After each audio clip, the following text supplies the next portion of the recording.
Everything But Politics podcast.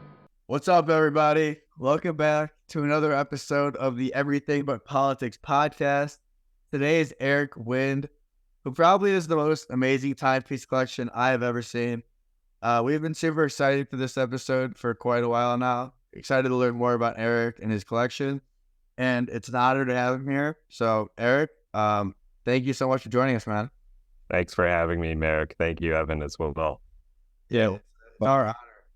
Eric, why don't you give our listeners a little background on you, yourself, and how you got into timepiece trading within luxury timepieces? It was certainly never the master plan. Started my first watch was a G.I. Joe watch I got when I was about 5 years old. It had a compass and the rubber strap. And then I just thought watches were cool, useful, of course. And basically when I went to college, had a couple, inexpensive watches. But during college, both of my mom's parents passed away, unfortunately, but they left behind a Hamilton watch that was my grandfather's watch. It was a gift from my grandmother to my grandfather for their wedding in 1947. And that was given to me by my mom after she had it serviced. And it was kind of a birthday present. And that was my first mechanical watch. So it was very cool to open it up, look at the movement, wind it up every day. And that was my first mechanical watch, which was summer 2008. And then I basically began reading a lot about watches online. I was just going into my senior year at Georgetown. And then basically came across a website called Hodinkee, which is now very famous as one of the leading watch platforms. But in its early days, very few people heard of it. I began writing for Hodinkee in 2010. I was unpaid. It was just a passion as a young professional to do on the side and hunt around for watches on random websites, small auctions, eBay, etc. That was the beginning for me. And fast forward 13 years later, I have my own company called Win Vintage. I went to work for Christie's in 2015. Absolutely loved it as part of their New York team, and then realized I had an opportunity to start my own business 6 years ago. I'm based in Florida, and it's been a wild ride. And you mentioned that this was never your master plan. Before you were introduced to this, to your first watch, what was your master plan? There's no master plan, but I studied international politics at Georgetown, so I like seeing the map behind Evan there, the world map. We had a class called Map of the Modern World, where we had to identify every country and all these areas of conflict, etc., on the map. Hit a big test. It was pass or fail. And then that was, I thought I would do something with the U.S. government. I worked for my congressman for a while in college and for the Department of Defense. Enjoyed my time in Washington, D.C.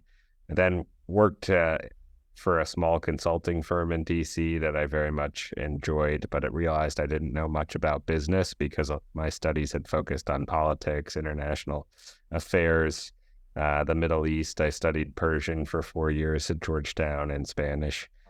So it was time to learn about business, I felt, and I went to Oxford for an MBA. Then I kind of thought I would go work for a hedge fund or financial firm. That was in 2013, but I ended up getting a job with a bioenergy firm based in Florida, turning tobacco into bioethanol and biodiesel.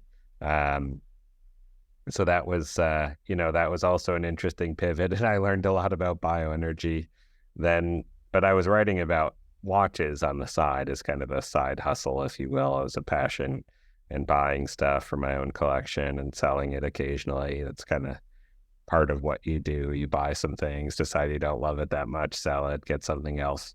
So that was not the master plan. Then I got recruited to go to Christie's, and Christie's was intimidating because I was going to make my passion into my job. I was a little bit concerned about watches becoming, ordinary or pedestrian or would it become as passionate about watches if I was doing it every day full time? But I would say I'm more passionate now than even I was before. You just keep learning and really enjoy the hunt.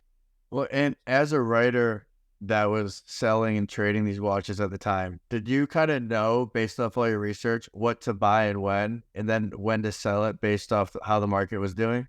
Not that I wish I had it that dialed in like a hedge fund trader or something. Not really. It was just, I was hunting more, and it shapes my kind of approach today, but hunting more for rare and special things, rare because of their condition and originality and being unpolished. Having the original lines that the watch basically goes in for service. Oftentimes it gets polished and the edges become much softer and not as attractive to me. So it's rare to find these pieces in exceptional condition when you're talking 60, 70-year-old watches. Yeah, that makes sense. And when you mentioned writing, I mean, essentially journalism for watches is what it sounds like. How exactly does that work? Obviously, we know sports journalism, political journalism. How does timepiece or watch journalism kind of work? Yeah, it's hard to describe exactly because there's different routes in watch journalism. 98% of watch journalism is like, here's the new release from Rolex or whatever brand, and here are the details. That's kind of journalism, but it's really regurgitating press releases. What I was trying to do was storytelling. So, we talked about this collector named JB Champion, who was a big Patek Philippe collector. I wrote a piece about him, kind of getting as much primary source material as I could find on old newspapers that I could get access to online through Google Books, other kind of newspaper websites, et cetera, and kind of paint a picture of who he was. Why did he collect Patek Philippe watches, that sort of thing. I wrote about the Dalai Lama's Patek Philippe, which no one had really seen, but I had heard about and seen that he had one in a book. So trying to put that together, writing the Dalai Lama's office to try to get a photo, they said no. But just writing about what it could be based on what we saw in a book and some other things. Then later he came to the United States and he pulled out the watch and someone shot a photo of it, which was a noteworthy event because we finally knew exactly which perpetual calendar it was that we thought it was. So that was super cool. Just kind of the storytelling element of why these watches were designed in a certain way back in the 50s, 60s, and 70s, and who owned them originally, all those sorts of interesting things and details about vintage watches in particular. And Eric, what criteria do you use to define a watch as a luxury timepiece? So 3 things with vintage. It's condition, condition, condition. It's, of course, rarity is part of that, etc. Provenance, who owned it, originality, all of these criteria I discuss in a talk I gave to the Horological Society of New York that's on YouTube. But really the biggest trend in vintage watches is trying to get things as original as possible. So as I mentioned, not being polished, original parts. Of course, the dial is generally the most important, which is people call it the face, but that's critically important. The hands, the bezel insert, the crystal, the pushers, the bracelet, all these things. An original aluminum bezel insert that weighs almost nothing is essentially a little ring. For a Milgauss 6541 from the late 1950s from Rolex can be $120,000. So it makes it by weight one of the most valuable commodities on earth. But it's phenomenally expensive for some of these small parts, and it can drastically affect the value. And what does craftsmanship play into this? I mean, so many little things like you mentioned, but your average eye doesn't really appreciate or even recognize this. You as an expert, what are you looking for? It is a kind of that originality piece, which I've spent, tens of thousands of hours looking at watches and handling watches, selling watches. So I know what to look for. Someone who's just getting into it, you have to spend a lot of time learning about these things and watching things online. There's a lot more resources available now than there were over a decade ago. But, you've got to talk to experts, collectors, learn as much as you can, because there's no textbook about this stuff. There's not a U.S. history textbook equivalent for collecting vintage watches or watches generally. So that's, it's not as accessible, but it's out there. You just have to spend the time to get that information and knowledge. Yeah. Really. And Eric, when you first started selling timepieces, where were you selling them? Like, was it eBay, in person? When I first started selling them, it was all different places. There's a couple different forums, were much bigger back in the day, where it looks very antiquated. Like, you put a post and then people respond to it after, and it looks like, bullet points almost. Very old school, and you've got to upload the photo in low resolution and all the stuff. They still exist, but they get very little activity compared to Instagram today. Instagram didn't exist when I first started collecting. I consigned a few watches that I was wanting to sell when I went to Oxford to Christie's, which was sort of an eye-opening experience because it didn't go that well. But I still ended up working at Christie's a couple of years later anyways. So that was interesting. And just to collectors I knew that were looking, you would just offer it to them by email or text. It was, now you can really reach a lot of people through Chrono24, through, of course, eBay. I did sell a few things on eBay back in the day as well. That's been a mainstay. But generally with eBay, you're getting more of the bargain hunters, not the people who are going to pay a retail price for it. They're all looking for a deal. So generally you try to find someone who's a collector who wants that piece in particular and is willing to pay appropriately for it. And how has Instagram helped with sales? It's helped for sure. I use it almost more as an advertising kind of board. Like, the idea you post something and it necessarily sells right away isn't true, but it does help kind of keep traffic flowing to my website, which is where most activity happens, and Chrono24, and just, you're always trying to keep your name out there. Like, it is almost like a political campaign. You're trying to keep your name in the press and media and get people to buy from you or sell to you, etc. And Eric, sorry, Evan, I know that a lot of younger people, I know a lot of kids my age that are friends of mine, are involved with these Facebook groups such as Moda. What's your experience like with these groups? I'm part of Moda. I've never really done anything with it. I do look on there. It seems to be pretty well regulated. Like, my concern is there's no real, it's very old school in that it's like, hey, is this person trustworthy? And then there's a bunch of comments like vetting them, and it's old school that way.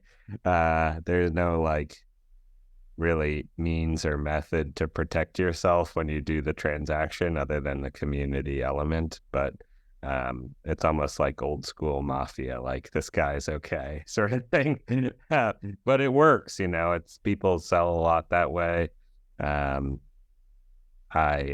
I just haven't had time to do it. There's a lot of WhatsApp groups as well, dealers or collectors are on, and they're always listing new things and selling to each other. In general, I try to just put stuff on my website and people just purchase it that way. But I think it's certainly useful for people that don't have a website. And one of the bigger trends, I think, in watches is just people buying and flipping. It's kind of like sneakers 30 years ago. People bought them and kept them, and then gradually it ramped up where people were buying and reselling, and there's a secondary market. That's really happened with watches the last 5 years. It used to be you would go in and buy a Rolex and keep it for 50 years. Now people buy it, and then 2 months later they sell it, or sometimes 5 minutes later they sell it because of that secondary market being more valuable. So it used to be you bought a Rolex and you lost 30% walking out the door, essentially. So it wasn't that appealing to buy it and resell it for a profit. But yeah, things have changed for sure. Interesting. And obviously, when it comes to the most well-known luxury watches, you obviously think of the Rolexes, the Patek Philippe's, Audemars Piguet. What sets these companies apart? And are there companies that are making just as quality of watches that don't have maybe the name or the reputation, but the quality is the exact same?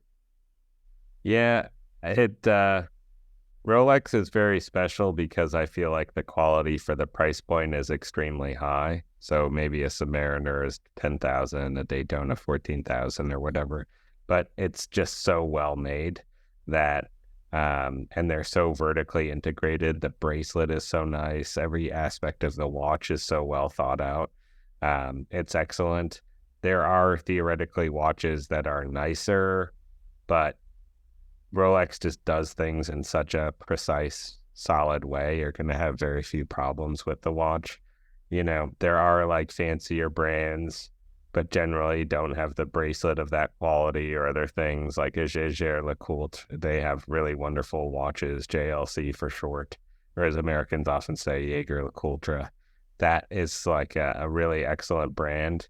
At a kind of in some of the pieces less expensive, some a little more expensive. It's theoretically obviously less common. There's not as many made, and again, theoretically higher quality, but you're often just getting the watch on a strap without the bracelet sort of thing. And the bracelet's obviously worth a couple $1,000s. So Rolex is really excellent. Patek Philippe is kind of the king typically, but they're very expensive watches, obviously. I've heard of a lot of quality control problems over the years, although that's gotten a lot better, but really good. Audemars Piguet, they've obviously been on fire, particularly at the Royal Oak, but I think they're overproducing them and values are coming down in a big way on the secondary market now. So that's a risk to the brand because they're just producing too many. So we'll see what happens there. There's a whole array of these kind of independent and smaller watchmaker brands. Typically, the independents are pretty expensive because they're more handmade, like an FP Jour and things like that. But and then you can go into the really crazy ones like Philippe Dufour and Richepi, etc. But the long and short of it is there are some really great watches out there. Breitling is making phenomenal watches, Tag Heuer, etc. And Tudor to me is the best kind of under $5,000 watch. It's essentially a Rolex product, and just fantastic. I love the styling and the quality myself. And something I'm extremely curious about is the fact that Rolex is a nonprofit. If they were a corporation, what's the difference in that in terms of like a large scale company like Rolex? How does that work exactly? It's very interesting because they pay no tax. You know, apparently under Swiss law, all the money's given at the end of. They have to give a huge percentage of money to charitable causes, which they focused on the arts, including classical music, things like that. The environment, funding exploration and kind of preservation of the earth, those sorts of things. That's not to say that the staff of Rolex are not getting paid well, or the board of directors or CEO. I think they're all paid extremely handsomely, but also get some nice watches. But it's a very interesting thing because Hans Wilsdorf, who created Rolex, he didn't have any kids, so he decided in the 1950s to set it up as a foundation and nonprofit in Switzerland. And the positive for Rolex is that they have that stability. They're not as interested in making a profit as other companies where they're really pushing it to the limit, like Audemars Piguet, for me, is kind of overproducing. But if Rolex was a for-profit, they could be selling 10 to 15 times as many watches starting 20 years ago. And instead of doing 1 to 2 million watches, they might have done 15 million watches. And the brand secondary market values would have been terrible. And it wouldn't have been as exciting if it's like absolutely on everyone's wrist.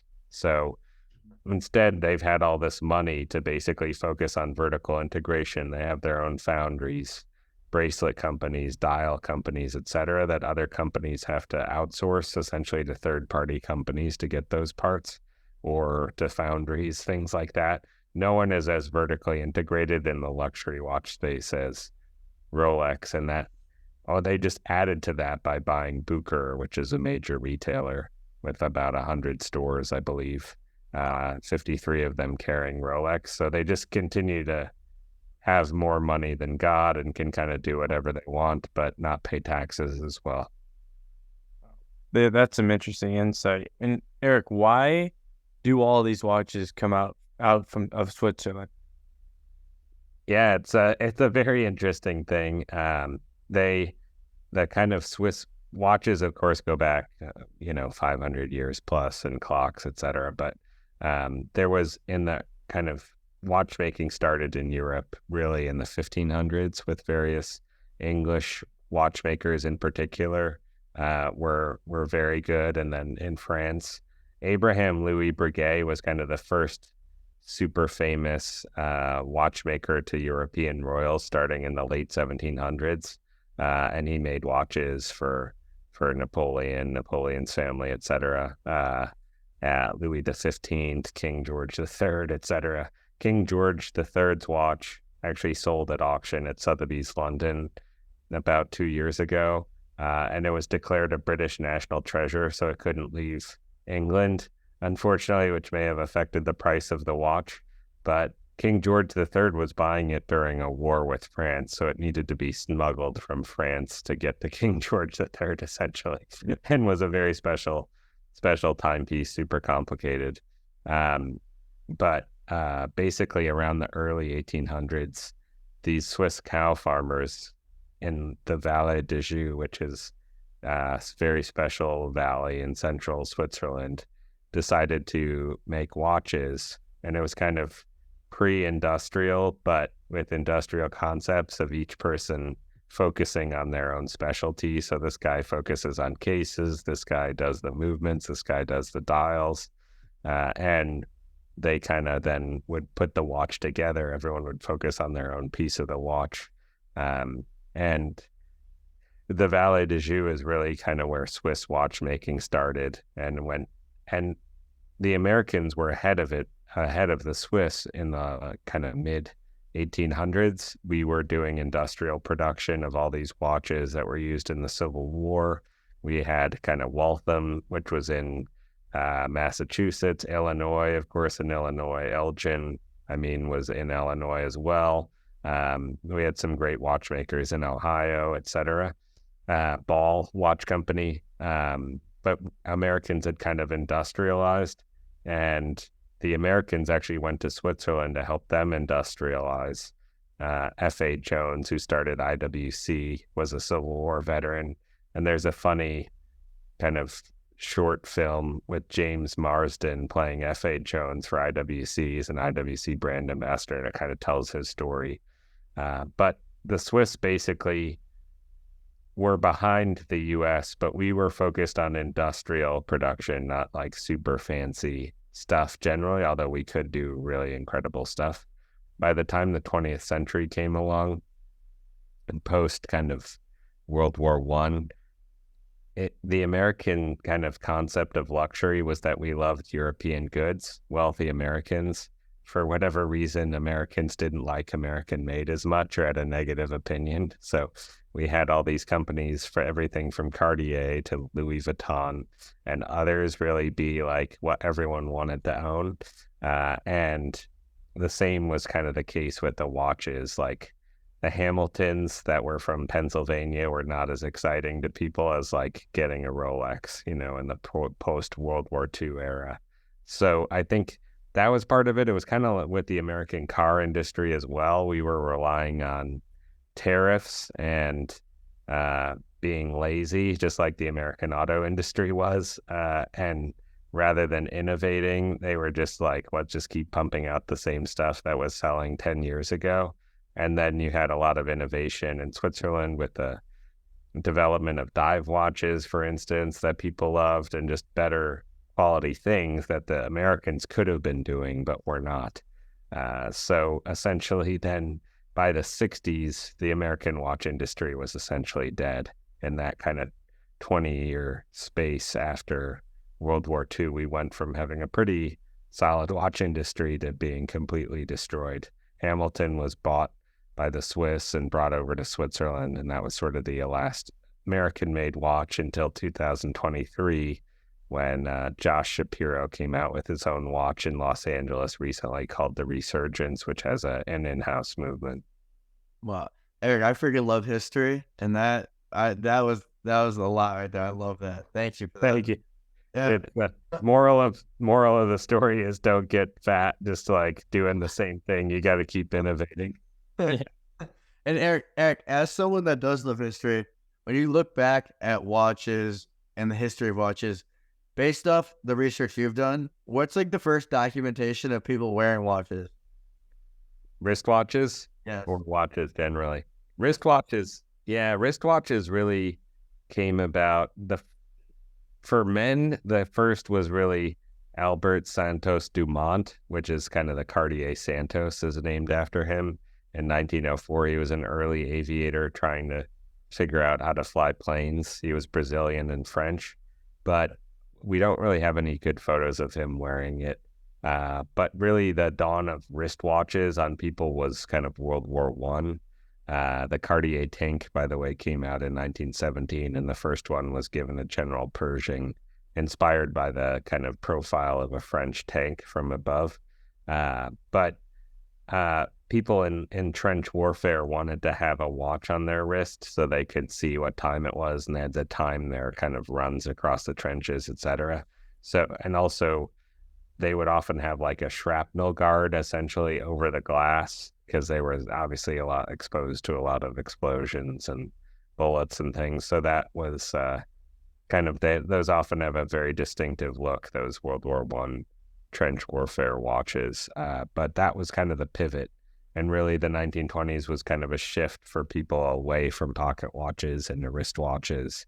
And by the time the 30s came around, there were still some pocket watch users, even in the 40s, but it had really swung toward almost exclusively wristwatches. Well, that's interesting because I've seen, things on Instagram of old ancient Egyptians in their drawings, and they have like little things on their wrists that look like watches. Bracelets, yeah. Right? Proof or history of them having timepieces on their wrist? No way, I wish. just like amulets, and they had kind of cuffs and all this sort of stuff. But yeah, It's always been kind of a place of decoration. There are wristwatches that were made for ladies in the 19th century, including Patek Philippe, Breguet, etc. We don't have photos of women wearing them, but they were made as kind of jewelry, but had really just kind of been one-off things. Interesting. And so I want to change gears a little bit. I know you kind of just mentioned it recently, but for someone that is just getting their professional career started, whether they be late teens, early 20s, 30s, whatever, what is the best starter watch for under $3,000? I heard you mention Tag Heuer, but what else is in that playing field? I love the Rowing Blazers X Seiko watches. I helped co-design. Those are $495. Most of them are sold out. You can find them on eBay and things. So just a really solid automatic watch.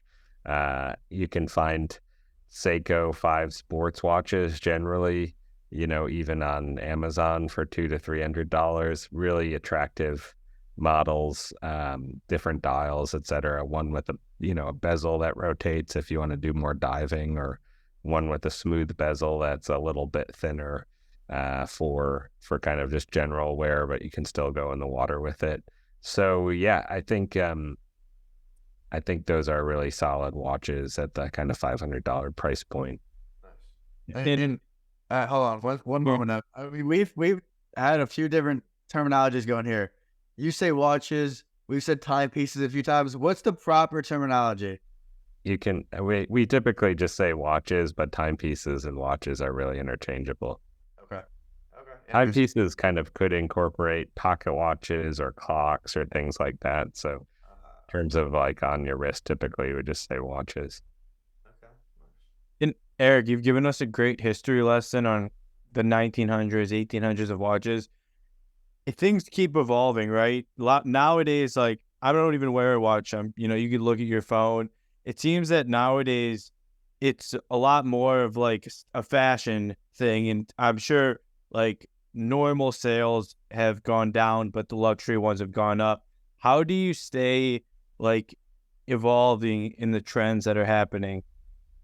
Yeah, I think you're exactly right. It's been one of the kind of stories for the last 10 to 15 years how watches are supposedly dying out. It's like, I think every end of year recap from Yahoo News has talked about basically how watches are going to die because young people aren't wearing them anymore. I think the Apple Watch has helped change the tide and smart watches generally. Jean-Claude Biver is kind of known as the Steve Jobs of the watch industry, very smart guy who revived a bunch of different brands.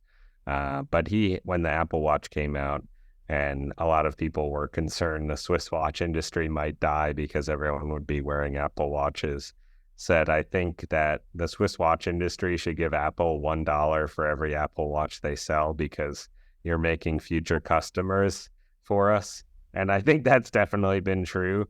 A lot of people buy Apple Watches and then 2 or 3 years later want to buy a nicer watch, whether it's a Seiko, a Rolex, etc. The Apple Watch has really hurt Fossil a ton. Their stock is at a fraction of what it was a decade ago because that kind of $100 to $200 price point watch is not as exciting. If you're going to spend that much, you might as well just buy an Apple Watch. But for luxury watches in general, it's obviously been an unprecedented boom. Yeah. Well, and Eric, I actually wear a Whoop to track my data. And what I always joke with Emeric is that I need a watch on here. I do have a watch, but I just don't like having two things on my arm. Yeah. I don't get why the Whoop doesn't put the time on it either. Doesn't make sense. Yeah. I know. It'd be very easy to put a tiny little screen on there at the top. Eric, when I think of Apple Watches, I think of, like 40-something suburban housewife moms. That's the impression I get when I see people wearing Apple Watches. I really just don't like it. Do many people in school wear them or not really? Not many, but you definitely see a handful. I would say when I was in high school, that was like a big trend. It was kind of when Apple Watches were ticking, and then they had to ban them because kids could just take pictures of their homework on there and just look during tests. Yeah. That's good. Yeah. That was like when I was in school, they were concerned about the calculator watch and things like that. You couldn't wear the calculator watch during math. Yeah. I want to shift gears here and learn more about the appraisal process. Walk our listeners through what that looks like for someone that may have zero knowledge on how that process goes down. Like you inherited a watch and you want to figure out what it's worth, sort of thing. Correct. It's certainly gotten easier with the advent of the cell phone cameras and those sorts of things. It's simple as taking a photo of the watch and sending it to get a rough idea. For a super precise appraisal, you need to look at the watch itself. So take, for instance, you inherited a 1970 Submariner. You can look at the photos and have a pretty confident view of the value, but you do need to see it in person to kind of dial it in precisely. First, you have to look at the serial number between the lugs. Essentially, you take the bracelet off, and then there's numbers in between both sets of the lugs, which are kind of these legs, if you will, that protrude off the watch where the bracelet attaches. So you have to make sure that the serial number is first of all visible. If it's worn off or scratched off, it's worth a lot less, or it might be stolen. Obviously, there's a lot of theft with World of Watches. So that's the first thing, checking the serial number. Then you want to make sure that serial number is correct for the dial type. And a lot of times these watches went in for service and dials were swapped out to be more modern, or they were just painted over by a watchmaker if there was any sort of damage, or to make it glow sort of more. There's we call lume, which is luminescent material that glows in the dark on these.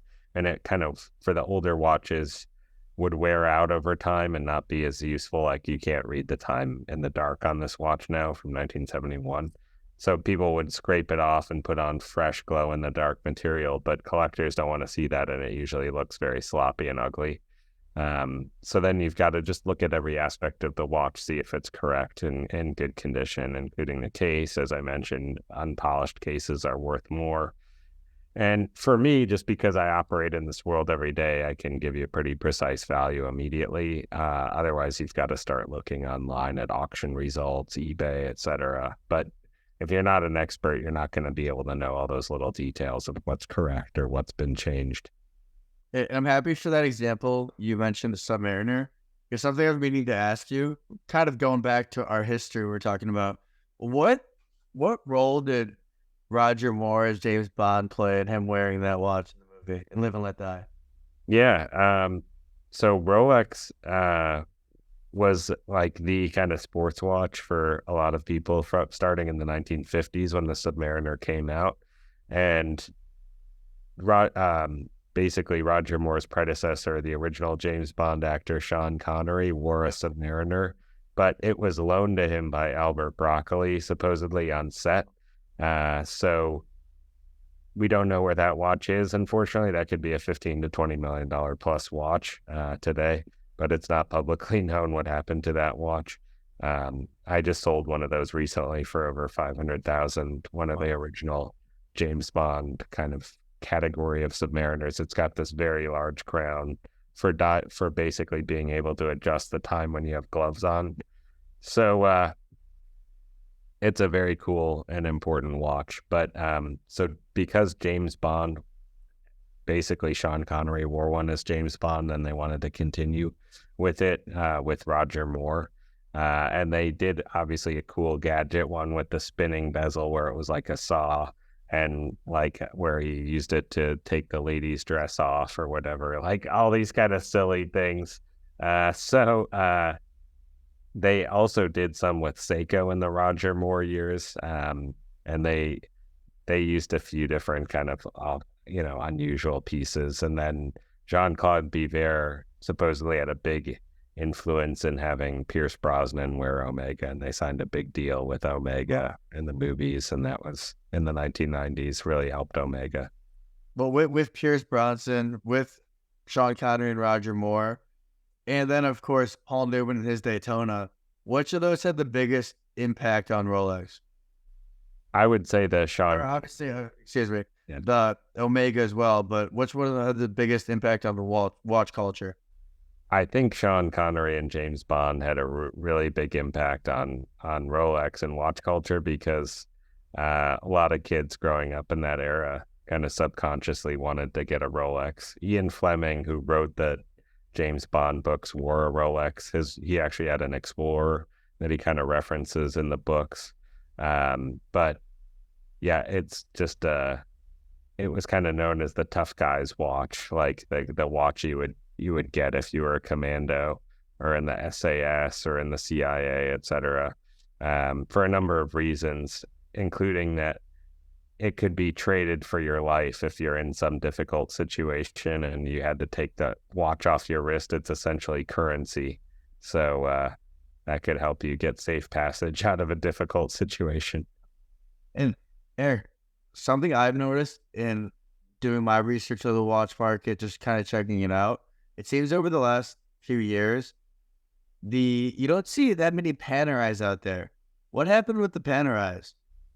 I think that they probably overproduced. They don't have. I remember when Panerai was really big. It was really big, kind of before 2010, and they had a very vibrant watch community. They called the Paneristi, and they had what was called P-Day, big collector gatherings, etc., for the collectors.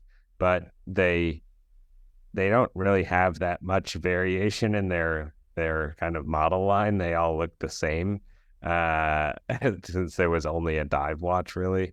Rolex has all this variety, from date 8s to date just to Daytonas, Submariner, GMT, Explorer, the Cellini line, which is now 1908, the dress watches. Like, they kind of have something for everyone. but Panerai was essentially only dive watches. So I think that's part of it there. It's very hard to differentiate them. The brand leadership was also known to be very kind of difficult. Like I had heard John Mayer was famously wearing a lot of Panerais, and then he basically got an offer from someone who saw him wearing a special Panerai for 4x what he paid for it. So it was like a $20,000 Panerai, and he got offered 80, and he had never sold a watch, and he sold it. And then that guy brought it into Panerai basically to have them look at it. And the head of Panerai then called up John Mayer and started yelling at him.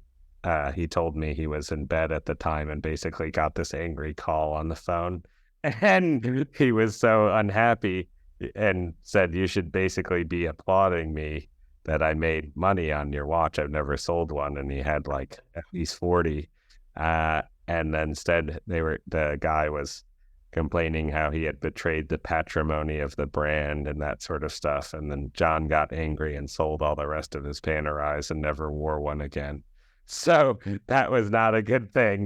They just should have kept their mouth shut, obviously, in hindsight. But yeah, I think if you leadership of the companies does have a big impact on, how people view it and if they feel positive about buying them. And it's just been very quiet, I would say, the last 5 years plus. Nice. Interesting. It is an interesting thing. And John has such a collection. I mean, every time you see him, he's got something else. Yeah. Almost every concert, he's busting out a new watch. It's crazy. I'm actually a big John Mayer fan, and I found your page through his page. Oh, that's sweet. Yeah, so I was wondering, he might have the biggest collection I've ever seen, and then you're up there with him. Have you ever sold him any watches? I have not. He, when we met, he was kind of transitioning out of vintage, which he still has a bunch, but he has so many. He got burned and bought a few problematic watches that had, fake or incorrect dials. And he began really focusing on more modern watches because it was less risky. But, he's kind of a very public example of you need to be careful what you're buying because he bought things that had problematic parts, and it was, it was a negative for the vintage watch industry for sure. When and where did you meet him? In Washington, D.C., when I was writing for Hodinkee in the early days. He's an investor in Hodinkee now.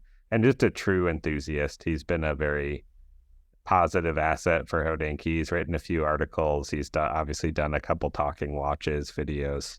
And he's just a phenomenally smart guy. And Eric, if you were to take an estimate, what do you think his portfolio is worth? Tens of millions, but I wouldn't want to say specifically. Nonetheless, just... Yeah, whenever you can get into 8-figure territory, it's serious for sure. It's amazing.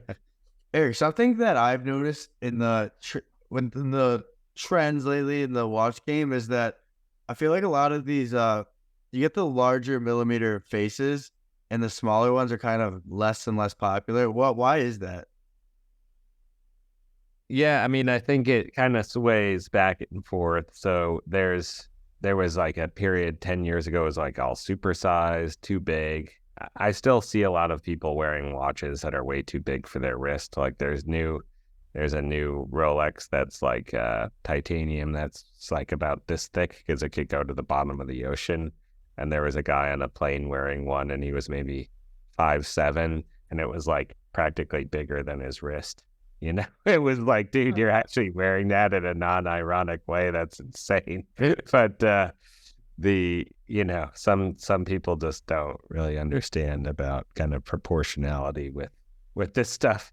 But the trend has kind of been for watch enthusiasts to try to get smaller the last 5 years or so. Find things that are a little more discreet and fit your wrist a little better. Yeah, and Eric, something I've been seeing a little less recently, but over the last few weeks with this new emoji Rolex. Yeah. I've seen John wearing, I've seen Tom Brady wearing. What are your opinions on that?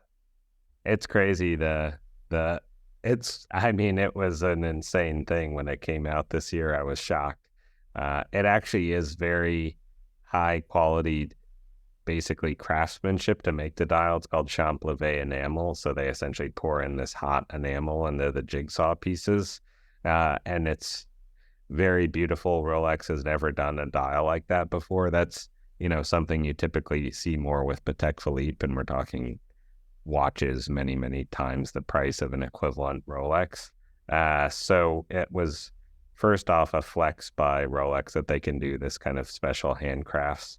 But then to actually remove the day of the week and put these other messages and then emojis as the date, that was just really, really unusual, but something fun. And obviously, I think the first two that we knew about were John Mayer and Tom Brady. So probably from Rolex perspectives, it was a win so far. Now everyone really wants one.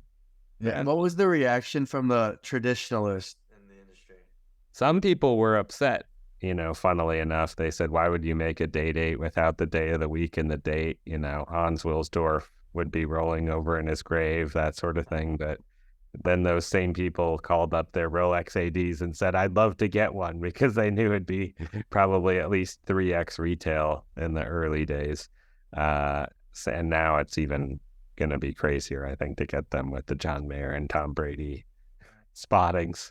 Crazy. Eric, when they do release something rare like that, what's usually the quantity that they're releasing that in? They never really get into production numbers, but I think, if they're doing $1 to $2 million, 1 to 2 million pieces of watches per year, which is kind of the estimate, I would think that it would be under 10,000 of those, maybe even under 5,000, because it's, say they did 10 a day, that'd be 3,650. That'd still be a lot, because of how those dials are made with the Champlavet enamel. It's not easy to make. Wow. This is just all fascinating, Eric. And it's funny as well, like Tom Brady's IWC contract just ended, a few months ago, and now he's just been wearing Rolex exclusively.